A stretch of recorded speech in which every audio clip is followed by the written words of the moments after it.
ሌሎች የዓለም እግር ኳስ ኮከቦች በተንደላቀቁ ቅንጡ ቦይንጎች ሲጓዙ፣ እነሱ ግን በጣም ርካሽ በሚባል አውሮፕላን ተጉዘው አሜሪካን ከትመዋል።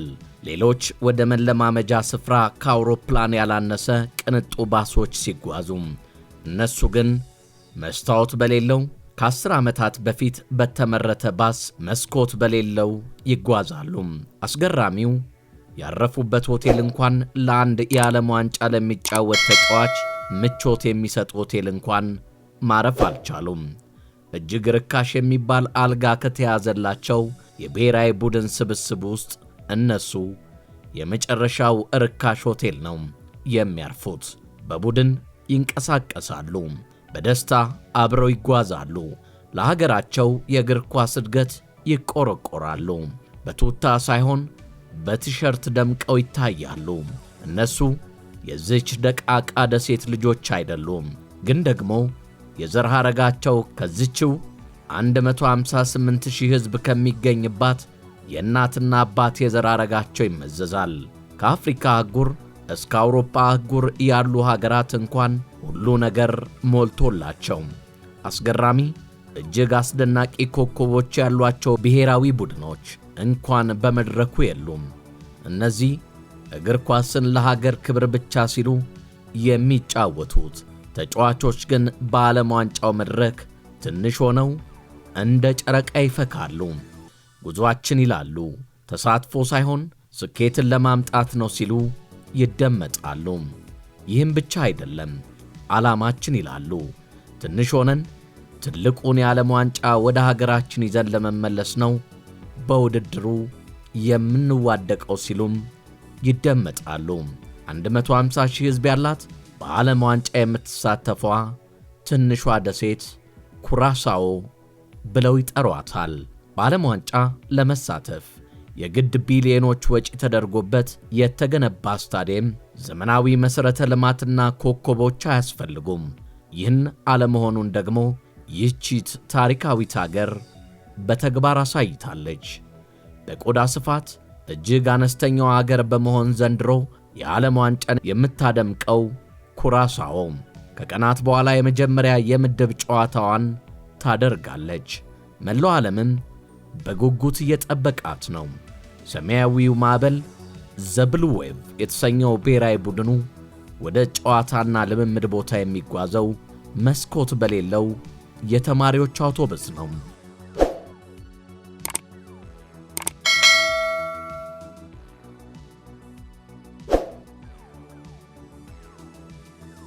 ተጫዋቾቹ ለውድድሩ ልምምድ የሚያደርጉት በባህር ዳርቻ አሸዋ ላይ በባዶ እግራቸው ነው። ከአንድ ተጫዋች ሳሂት ቾንግ በስተቀር በቡድኑ ውስጥ ያሉ አብዛኞቹ ተጫዋቾች በሆላንድ ተወልደው ያደጉ ቢሆንም ከወላጆቻቸው ጋር ካላቸው ቁርኝነት የተነሳ ለኩራሳኦ መጫወትን መርጠዋል። ቡድኑን የሚመሩት የቀድሞው የሰንደርላንድ አሰልጣኝ ሆላንዳዊው ዲክ አድቮካት ናቸው።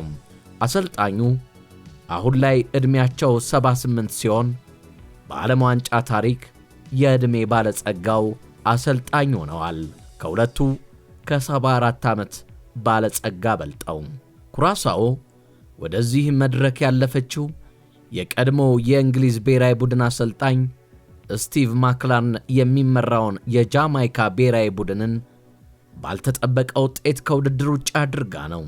በለንደንና ኒውዮርክ ከተሞች የሚታየውን አይነት ደማቅ የሌሊት ሕይወት ናይት ላይፍ የምታስተናግደውና በካሪቢያን ባህር ላይ የምትገኘው ይህቺ በባዶ እግር የምትጫወት የ158,000 ሕዝብ ባለቤት በፊፋ የሀገራት ደረጃ 82ኛ ላይ የምትገኘው ኩራሳኦ በመጪው እሁድ 72,000 ሰው በሚይዘው የሂውስተን ስታዲየም የዓለም እግር ኳስ ኃያል ከሆነችውና 4 ጊዜ ዓለም ዋንጫን ካነሳችው ጀርመን ጋር የመጀመሪያ ጨዋታዋን ታደርጋለች።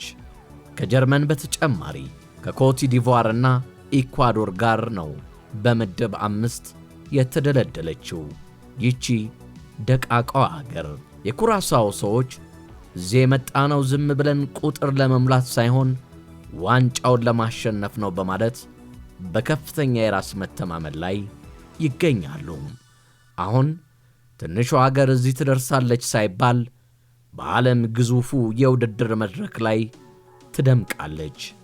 ሀገሪቱ ምንም እንኳን በስታዲየሞች ውድ በሚባሉ የልምምድ ምንጣፎች ከተሽቆጠቆጡ ብሔራዊ ቡድኖች የተሻለች ሆና ምንም የደላ የሜዳ አይደለም አበል እንኳን በቅጡ ከማትከፍላቸው አገራቸው ለክብሯና ለስሟ ሲሉ ያላቸው ለመስጠት ቆርጠው ተነስተዋል። ብሎቹ በአሸዋ ላይ ሰልጥነው በሳር ሜዳ ላይ ሊፋለሙ አሜሪካን፣ ስፔን፣ ካናዳ ለታሪክ ደርሰዋል። ጨዋታው በሚጀምርበት ሰዓት መላው ደሴት ሙሉ በሙሉ እንደሚዘጋም ተነግሯል። የተወደዳችሁ የቻናላችን ቤተሰቦች እንዲህ ያሉ ወሳኝና እጅግ የሚያስደንቁ ጉዳዮችን ወደ እናንተ ስለምናደርሳችሁ አብሮነታችሁን በላይክ በሼር በኮሜንትና ሰብስክራይብ እያደረጋችሁ እንደ ሁል ጊዜ ሁሉ ስለምታደርሱን ከልብ በማመስገን በሌላ ጣፋጭና አዝናኝ ፕሮግራም እስክንገናኝ በያላችሁበት ሰላምና አንድነት ጤናና ቸርነት ከናንተ እንዳይርቅ በመመኘት የዛሬን በዚሁ አበቃለሁ። ቸር ይግጠመን።